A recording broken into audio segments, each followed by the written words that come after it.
My name is Karl. I'm 47 years old, and I've spent my whole life as a painter. Not the kind with a canvas, documenting a landscape or painting of an older man's portrait to hang on a boardroom wall. I paint houses. I'm pretty good at it too. I'm not rich. The cost of gas and nonstop buckets of latex mean that even if I do a project or two per week, I'm still just keeping my head above water. But it's my life, and I'm okay with that.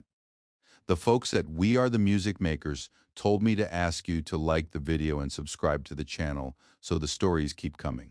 They find regular guys who have an interesting path in life and let them come in and tell it. So yeah, I'm not used to talking about myself. But anyway, I'd lived in my apartment for 10 years. Neighbors came and went, but I stayed. One day, a single woman moved into the unit next door. She had some workers carrying her basic goods, not a whole lot of stuff. There was one nice wooden credenza, though, something she had clearly inherited. When the movers struggled to get it up the tight turn on the stairs, I stepped in and helped them.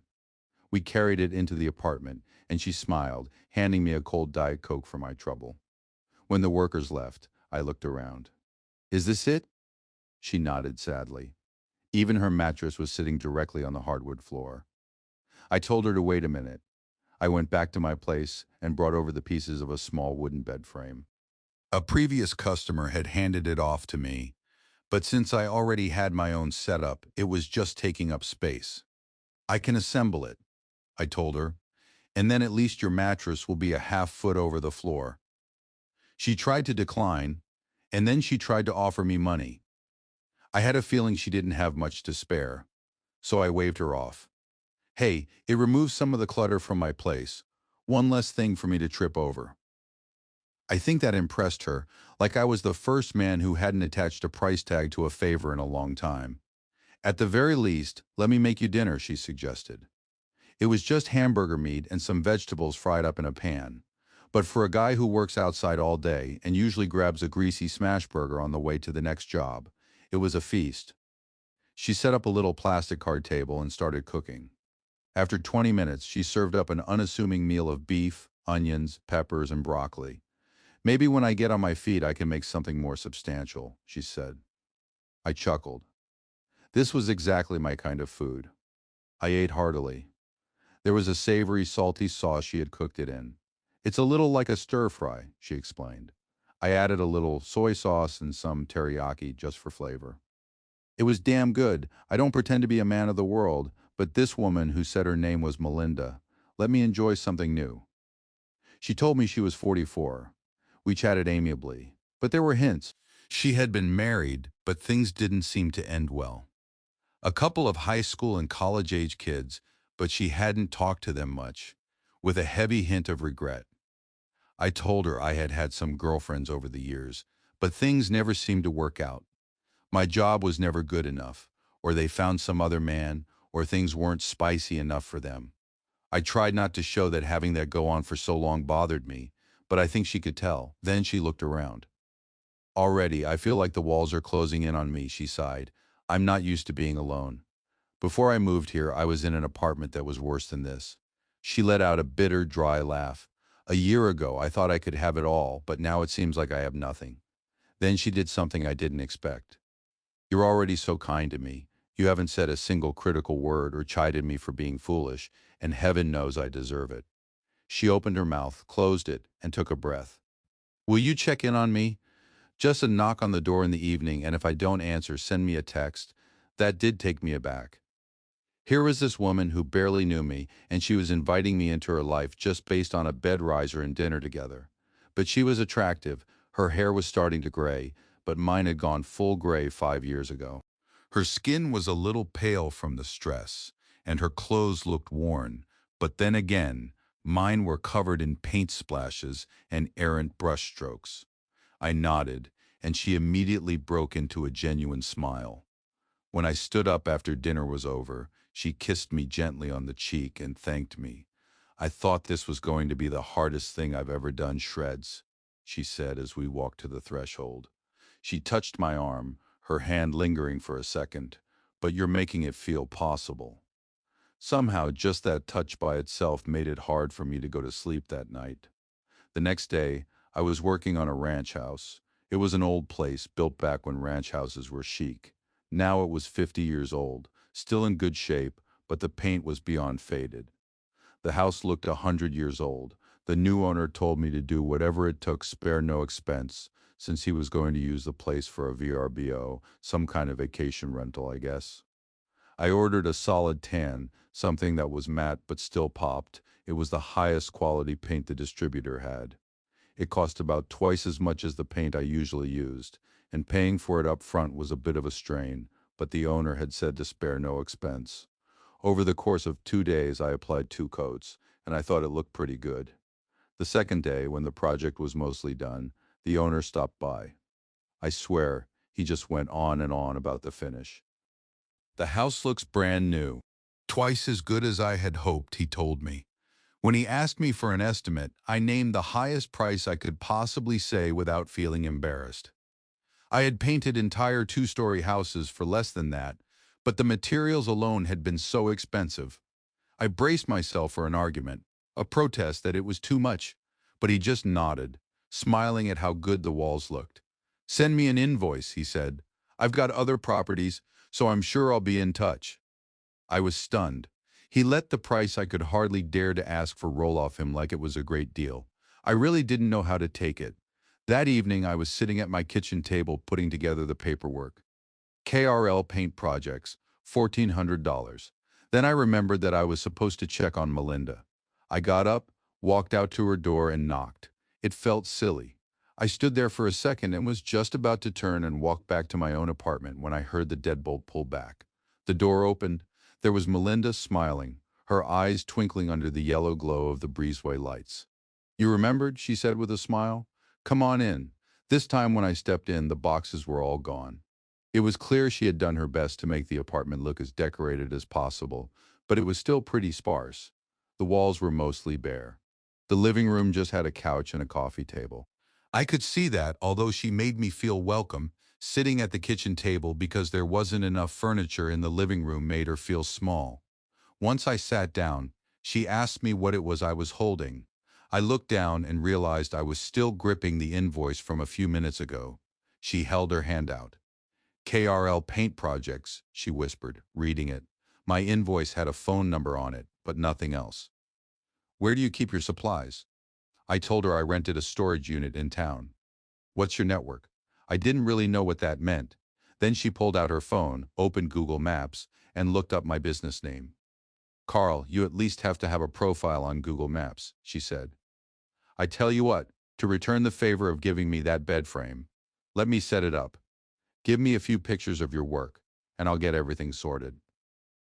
I looked at my phone. There was that one picture of the ranch house. "I have this one," I said, showing it to her. She smiled. "It looks good, but we could use a few more. Do you think you could take pictures of other places you've painted? Just 3 or 4 others, as long as the angles are good." I nodded. She asked me to give her manager access to the account and walked me through how to do it. That night, I opened my old laptop and went through the steps. When I was done, I got an email from Melinda. "Hey, Karl, I'm in your business account. When you come by tomorrow, we'll get all your details together. Try to get those pictures and we'll get you set up." The next morning, I woke up a little early and drove past some of the houses I had painted over the years. I took a bunch of pictures from the cab of my truck, even though it felt weird and sneaky, and then went on to my project for the day. That evening, I decided to take a chance. I stopped into a pizza place I liked, ordered a Supreme, and picked up a six-pack of beer. When I got home, I dropped my gear in my own apartment and knocked on her door. When she opened it, she had her normal soft smile, but when she saw the pizza box, her eyes lit up even more. She welcomed me in and pointed away from the kitchen. "Let's eat on the couch," she said. She pulled out a couple of plates and 2 glasses, and soon enough we were situated on the sofa. She sat close, other than her sleeve brushing mine. There wasn't a lot of physical contact, but the closeness was there. As we ate, she asked about the pictures. I told her I'd driven past 4 of the old jobs and handed her my phone. She spent several minutes scrolling through it. At one point, I think I caught her eye wandering toward my Messages app. She glanced up at me quickly, then switched back to the photos. I don't think she actually opened any of my threads, so I didn't say anything. I understood. She picked out a couple of photos from each house and asked permission to email them to herself. I nodded. Soon she was editing and cropping the photos on her own phone, working inside my account. All right, let's get the important information down. She started adding the pictures, putting down my email address, and entering my phone number. Then she looked up. Did you ever serve in the military? I told her I'd done a stint in the Air Force back in the 90s, veteran-owned, she said, tapping the screen. People like that kind of thing. When she clicked finished, she turned the screen toward me. Tell me what you think. I looked at my business profile. It looked good, like it belonged to a real professional business. I looked over and thanked her. Melinda set her phone and her empty plate down on the coffee table, shifted slightly, and rested her head right on my shoulder. It's nice to feel appreciated, she said. We talked for a while as we watched an action movie, but after a bit, she got quiet. I watched some chase scene play out on the screen, but soon noticed the soft, rhythmic breathing of her sleep. I took that as my cue to let her rest. I gently stood up from the couch, letting her sink slowly into the cushions. Then I found a blanket in the closet and draped it over her. I grabbed the single leftover slice of pizza from my plate, but left the rest of the pie and the two unopened cans of beer on her counter. Then I quietly turned out the lights and left the apartment. The next morning, I was sipping coffee and eating the eggs and sausage I'd cooked when there was a knock at my door. I opened it and found Melinda standing there. She looked a little concerned, maybe even a little spooked. Can I come in? She asked, sounding as if she didn't know if she even had the right to ask. I pulled the door wide and smiled. She stepped into the kitchen. I never got to thank you for the food you brought last night. I waved it off, but she stopped me. No, Karl. I need to thank you. She hesitated, looking down at her shoes. Meals have been thin lately, and kind of repetitive: toast, and a banana in the morning, a sandwich and maybe an orange at lunch, and ramen with some carrots and celery every evening. I'm not going hungry, exactly, but I'm not gaining weight either. She smiled ruefully. Maybe that's a good thing? I nodded slowly. I'm sorry that you're not eating the way that you want, but I hope you enjoyed the pizza. She sat down at my small kitchen table, staring at her hands for a long time. Last night, I thought you were going to make a move on me. I was going to do anything you wanted last night, Karl, and then break it to you that my food situation was hard. I was going to lay it on thick and try to force some sort of offer out of you. I could tell that you noticed when I peeked at your messages. I wanted to see if you were stringing me along. I felt guilty when you caught me, just because you're honest almost to a fault. She looked up at me, then looked right back down. Maybe that's not possible, but you know what I mean. I was ready to trade myself for whatever help you'd give me. Food, money, clothes. But then I fell asleep, and when I woke up, you were gone, with half a pizza still sitting on the counter. I didn't know what to do. I woke up at 5 in the morning and just cried. She shook her head, tears welling up in her eyes again. Why do you keep giving? It was such a strange question to me. To my mind, she gave too. She shared. She was trying to help my business be successful. I wasn't looking for a trade or an angle. I just thought we both kind of liked each other, and if no one kept score, then we could both be happy. I shook my head, genuinely confused. You made it seem so easy to make you happy, and that felt good to me. Seeing you smile has been enough. For now. She stared at me, and then she just broke. For several minutes, all she could do was cry. I reached across the table and took her hand, holding it steady until she finally wiped her eyes. Finally, she looked up. So what now? I thought about it for a second. Well, you want real food, and I'd like to come home to something more than an empty kitchen and the chore of cooking for myself after a 10-hour day on a ladder. Here's what we do. I'll give you $75 a week. You shop for the groceries, $50 for my apartment's kitchen, and $25 for yours. I'll give you a key. You come by, cook in my kitchen, and we'll eat dinner together. Just leave a receipt with what you bought for me as record. She blinked at me, processing the math. Wait, you'll just give me the cash. And if I cook dinner with your food, we eat together? She paused, thinking it through. And I can buy the groceries I want for myself with the other 25? I nodded. And we'll have dinner together if I make it? I nodded again, pulling out the cash and handing it over to her. That's amazing, Carl. That's so incredibly generous of you. She let out a sudden wet laugh. Maybe I'll begin gaining weight after all. Over the next couple of weeks, things felt more and more comfortable. Melinda threw herself into the routine. She dove into the shopping and the cooking. If I came home late, she'd even be cleaning some of the dishes, something I'd never asked of her. Whenever I stepped through the door, she'd come out to the front, kiss me on the cheek, and we'd sit down to the dinner on the table. Nothing was fancy, but I didn't need it to be. She told me she had decided to start working out at the gym in her office building. I smiled and told her that was great. She told me she was buying one piece of clothing a week at a local thrift store because she wanted to look pretty and asked if there was a certain style I liked. I told her I liked skirts and blouses. The next week, she showed up in a nice little outfit. I felt like everything was moving forward. I was actually planning on the next Friday to see if we could solidify the relationship and make it official. But on Monday, she dropped the bomb. She had made pork chops. Normally, I find them kind of dry, but she had found a way to make them moist and tender. I was on cloud nine. She was telling me about her workday, and I was just about to ask her about going out that Friday night when the next words came out of her mouth. And I've met someone, a guy at the gym. I nearly dropped my fork. She was staring at me, but I was just dumbstruck. I think maybe there was something specific she wanted me to say, some kind of fight from me. Instead, I just swallowed. Well, Melinda, if you're dating someone, I'm happy for you. Her smile darkened, but I didn't have the energy to figure out what that meant. When we were done eating, she cleared the table and wiped it down in silence. You're really okay with me seeing Bill from the gym? She asked. I looked up at her. If that's what you want, then I guess you need to do what makes you happy. Then I just looked down at the glass of tea left on the table. The ice was melting, condensation heavy on the glass. She kissed me on the cheek before she left, the way she tended to do, but I waved it off. It felt performed now, like she owed me the peck rather than giving it because it made her happy.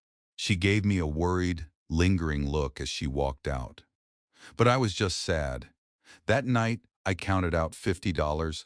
I put it in an envelope along with a short note. Melinda, enclosed is $50 for your food. Since you are seeing someone else, I'm going to keep providing $50 a week until things get serious between you and Bill. Don't feel the need to cook for me anymore. Just do what makes you happy. Carl? I went out into the hall and taped the envelope to her door. Then I went back inside, sat on the couch, and stared at the blank TV screen. Sometime around midnight, I thought I heard a faint knock on the door. It shook me from a fitful sleep, still in my work clothes on the couch. I got up and opened the door, but the hallway was completely empty. Over the next 2 weeks, I ran into Melinda in the breezeway a couple of times. She'd look up at me as if there was something she desperately wanted to say, but the words never came. I'd just smile weakly and keep moving, either heading into my apartment or out to my truck. I threw myself entirely into my work. The Google Maps profile she made for me was working miracles. If things had turned out differently between us, I would have praised her for her help to no end. But she was gone. All I could do was keep sliding the money under her door each week until she told me she didn't need it anymore. Over the next few months, I got busier than I ever thought possible. I had more work than I could handle alone. I even called in an old friend who had fallen on hard times and asked him to help me lay out the bigger projects. Working in pairs, we were twice as fast. Even after paying him a good wage, my bank account started to climb. But I was numb. When a house was finished, I'd take a picture, post it to the profile, and the phone would ring again. Soon the reviews started rolling in. 5 stars, 5 stars, 4 stars. Customers started posting their own photos of my work. Before long, I was hiring 2 or 3 extra guys, knocking out entire residential jobs in a day or two, and moving straight to the next one. The money was good, but other than buying a new truck and a commercial-grade paint sprayer, I wasn't spending a dime of it. Eventually, I realized my small storage garage wasn't enough to hold the inventory. I talked to the facility manager, and he mentioned he had a small office and an attached commercial garage he could lease me. An office? It seemed impossible when he quoted the price. I realized something unbelievable. I could easily afford it. It was only the cost of 3 storage units, but it gave me a real headquarters. We negotiated the water and electricity utilities, and soon I was updating my business address and phone number online.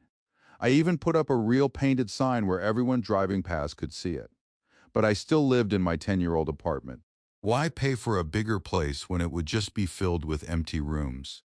Then one night, right around 11 o'clock, there was a heavy knock at my door. I was exhausted from a long day, but I hadn't fallen asleep yet. I walked over, turned the deadbolt, and pulled the door open. There was Melinda. She was holding a pizza box and a six-pack of beer. I stared at her, completely confused. "What are you doing here?" I asked, my brain unable to process what this meant. She had this odd smile on her face. Was it hopeful? Was it needy? Was it frustration? It was hard to read. "Can I come in?" she asked carefully. I almost protested. I almost told her this wasn't fair to Bill. I was about to say that it would just confuse things. But then she added one more word. Please. It wasn't begging, and it wasn't demanding. But it was the most heartfelt thing I had ever heard in my life. Please. Like she had never wanted anything more than to cross that threshold. I opened the door, stepped aside, and she walked past me, placing the beer and the pizza box on my kitchen counter. "I owe you an apology, Karl." She started turning around to face me. "I manipulated you. I tried to force a reaction out of you. When I told you about Bill, yes, he was real. And yes, there was some flirtation at the gym, but I thought I could use him to motivate you, to get you to claim me. But you didn't try to own me. You loved me, and I completely miscalculated. You cared about me so much that when I said I wanted someone else, you just believed me." My stare was completely blank. None of this made any sense to my mind. Manipulated? Motivate? "But you told me that you wanted to see him," I said, trying to hold on to the facts. She shook her head. "No, Karl, I never actually said that. I knew exactly what I planned to say, but when the moment came, I just told you I met him, and then I asked if you were okay with it. I should have known you'd tell me you were, even if it broke your heart. But I thought we were so close that you wouldn't be able to bear the thought of losing me." "Wait," I said, the room spinning a little. "You didn't want to date him?" She shook her head again. "No, not really. I liked him well enough. He's a fine individual, but he's not you." She sighed, her shoulders dropping, and stood there silently for a moment. "When you told me I should do whatever made me happy, I nearly cracked right there. I should have told you on the spot that you made me happy, but I felt so stupid and my damn pride got in the way. I thought maybe if I kissed your cheek, you'd feel it and stop me, but you just let me go." She let out a heavy breath. "When I found the envelope with the money, I thought you were dismissing me for good. So I went out with Bill. I even let him talk me into going back to his place, but his hands felt like death on my skin, and his kisses made me feel physically sick. I stood right up, apologized, told him I just wasn't into him, and left. That was 3 weeks ago. I still didn't really understand how the pieces fit. But if you went out with Bill, and all of that blew up 3 weeks ago, what's been going on since then?" Her face turned a deep, burning red. I wasn't sure what to do. I thought maybe you didn't want to see me anymore. I sat in my empty apartment buying only the bare groceries I needed, but those singles and fives you kept sliding under my door just kept piling up on the kitchen table. Every time I looked at them, I felt like a fool. Then I remembered that night when you brought the pizza and the beer over to my place, and how safe I felt. That was the moment I was absolutely sure you felt something real for me. So, so you're bringing the exact same thing, hoping to prove the same in return, I interpreted. She nodded. I sank down on the couch, angry, frustrated, sad, feeling that I had lost a month and I'm already 47. Finally, I turned around and looked at her, still standing in the hall.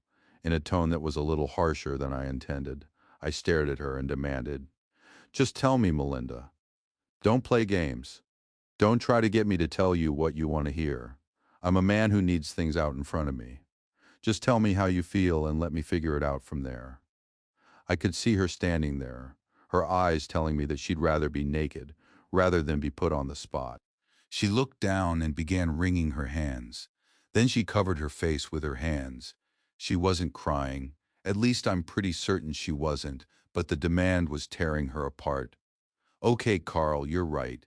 Maybe if I just told you a month ago or two, we could have avoided all this trouble. I told you something completely different, and you just took me at my word.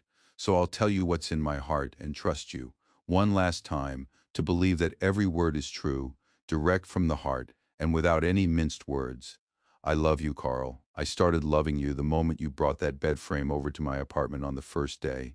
I loved you every time you trusted me with your money. I loved you a little more every time you sat down for the meals I cooked you. When I went on that date, all I could think was that I wished it was you across the table or kissing me. I don't want there to be another day of our lives that we're separated. We've got a finite number of days left, and I want them to be happy. I want you to be happy. I want to make you happy. Please tell me you'll give me the chance to show you there's nothing in the world more than to do just that. Then she just stared at me as I looked over her from the couch. I sat there thinking for a long time. Now, for the first time, everything made sense. That's what I needed, so I stood up, put my arms around her, and for the first time kissed her. Really kissed her. Then, when our lips parted, I looked in her eyes and just said, I love you too, Melinda. Now let's start on that pizza. Melinda, knowing me, just laughed and kissed me, just for a moment, one more time.